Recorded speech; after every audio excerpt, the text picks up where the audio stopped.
With that, members, the chair will turn to House File 1152. Representative Long. Chair Long, we heard this bill last week, I believe. We laid it over. And so the chair is bringing this bill up for a motion because we've discovered that judiciary is going to need to look at this bill. And so I don't really feel we need to debate it any further. We would have made this motion and voted on it at the time, and we weren't aware of the need to do so. Chair Long, if you just tell us quickly what the bill is and, confirm my explanation, and we can open up, see if there's any questions, and move to a vote. Happy to, Mr. Chair. Thank you. So this will be the bill as amended. We adopted the DE2 in our last meeting.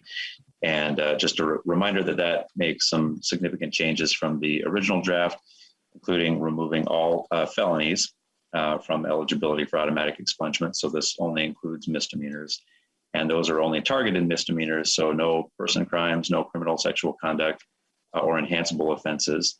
It also still maintains the ability for DHS and other sensitive employment roles to have access for background check purposes. Still maintains the ability for courts, for prosecutors, and law enforcement to access records.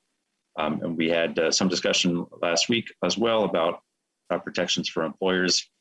Did some research in the interim, and I do want to confirm that this, paired with current law under 181-981, would extend significant protections to employers if they're sued after hiring someone based on an expunged record.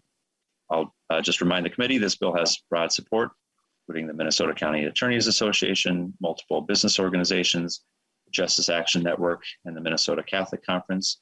We did not have opposition testimony in our hearing last week. And since we met, we've also received a letter of support from Violence Free Minnesota and MNCASA. And I'll just want to read the closing sentence where they said that the Clean Slate Act is, quote, an important step in eliminating barriers and collateral consequences of a criminal record and will help to increase safety and stability for survivors and their families in Minnesota. So in sum, Mr. Chair, this bill, I think, provides a really important opportunity for redemption, for rehabilitation, and for a second chance. And I would ask members to vote to support to move it to judiciary. Very well, thank you, Chair Long. Thank you for the follow-up to some of the questions, particularly the current perspectives of survivor groups, victim survivor groups to this. Members, quick questions? Representative Mueller.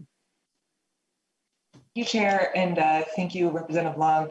I got to talk to Representative Long about this yesterday and asked if he had talked to any of the law enforcement at all about this, just to see how their reaction was to it, and talked to my sheriff yesterday and gave him all of this. And at this time, he didn't see any opposition to it as either. And so I'm excited to be able to see this move along to judiciary. Thank you, Mr. Chair. Thank you, Representative Mueller. Representative O'Neill. I don't have a question, but I just wanted to say that, I worked at Minnesota Adult and Teen Challenge. And one thing that's incredibly important for restoration, for healing, for moving forward to being a productive citizen is to have those avenues open. And I really do appreciate the fact that there are not felonies to be considered, that there are not violent crimes to be considered, but it gives someone an opportunity to restore their life. And of course, I've done a lot of work in my 10 years here in that sort of vein of helping people to find restoration and healing. And obviously we want people that are committing criminal acts to choose a different path. And in my view anyway, I believe that this is that opportunity to move people forward, to help them to make life changes and make that a little bit easier and all of the collateral consequences that come. And obviously we want to hold people accountable, but also move them forward in their life so that it's easier to choose the path of productivity and less easy to choose the path of criminality. So that's where I land on this, and I'll be a yes today. Very wise words, Representative O'Neill. Thank you for those thoughts. All right, with that then, Chair Long renews. Mr. Chair, excuse me. Mr. Chair, this is Rep. Grousel. I have no way to raise my hand, so I apologize. No, you don't need to apologize at all. Rep. Grousel, please. I did have one question from last week, and it is in reference to, I know Representative Long said that felonies were taken out, and I'm glad for that. But how about felonies, how about the stays for certain felonies, like stays of adjudication and so on? Will those people be eligible? Chair Long.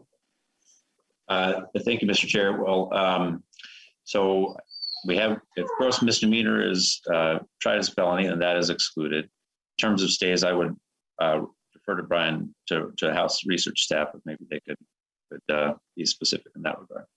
All right, let's see if Mr. Johnson is feeling better today. Mr. Chair and members, it's not much better today, maybe a tiny bit. You sound a little bit better, Ben. Representative Gross, my understanding is that the question is related to stays of adjudication and other grants. Is my understanding of your question correct? Representative Gross. Yes, sir. Oh, thank you, Mr. Chair. Yes, Mr. Johnson. If they get a stay of adjudication for a crime that would otherwise be a crim sex felony or something similar, or a stay of imposition or something like that, would these people still be eligible for this legislation? Mr. Johnson. Mr. Chair, Representative Grossel, to take the second part first, a stay of imposition, the answer is very clearly no. They would not be eligible. That would also apply if a felony conviction was in place, but it was sentenced as a gross misdemeanor or a misdemeanor offense, which is always a possibility. Those would also not qualify. However, there is a provision making stays of adjudication eligible. That is subdivision 2 of the first section. Representative Grossel. Thank you, Mr. Chair. So then, Representative Long, these people who have received stay of adjudication for something that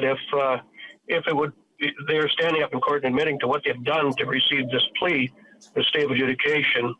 I can see your reasoning to try to help people move forward, but these individuals, possibly because of victim not being able to testify or child not being able to testify to what happened to them, therefore leaving the county attorneys with no other recourse except for to give them a stay of adjudication or to plead to this stay of adjudication.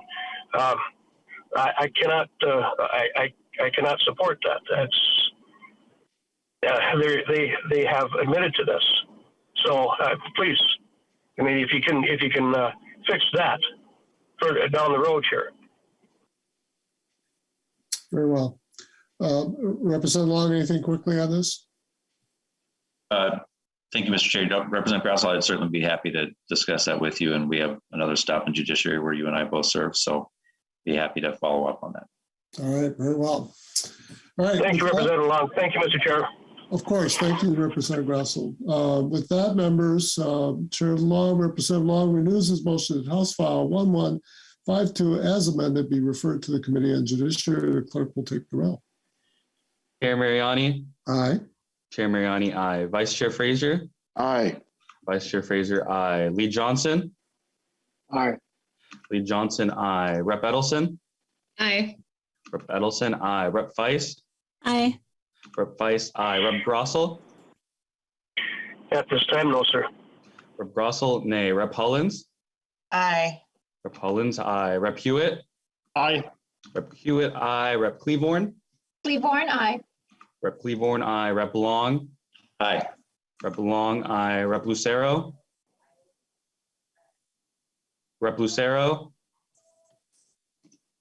Rep Mueller. Mueller votes yes. Rep Mueller, aye. Rep Novotny. Novotny, aye. Rep Novotny, aye. Rep O'Neill. O'Neill, aye. Rep O'Neill, aye. Rep Pinto. Aye. Rep Pinto, aye. Rep Poston. Aye. Rep Poston, aye. Rep Raleigh. Raleigh, aye. Rep Raleigh, aye. Rep Vang. Aye. Rep Vang, aye. Rep Shong. No, aye. Shown aye. Last call for Rep. Lucero. Rep. Lucero absent. With 17 ayes, 1 nay, and 1 absent, that concludes roll call. Very well. With 17 ayes, 1 nay, and 1 absent, House File, the motion prevails, and House File 1152 as amended is referred to the Committee on Judiciary. Thank you, Chair Long. Best wishes on this in Judiciary, a very important bill.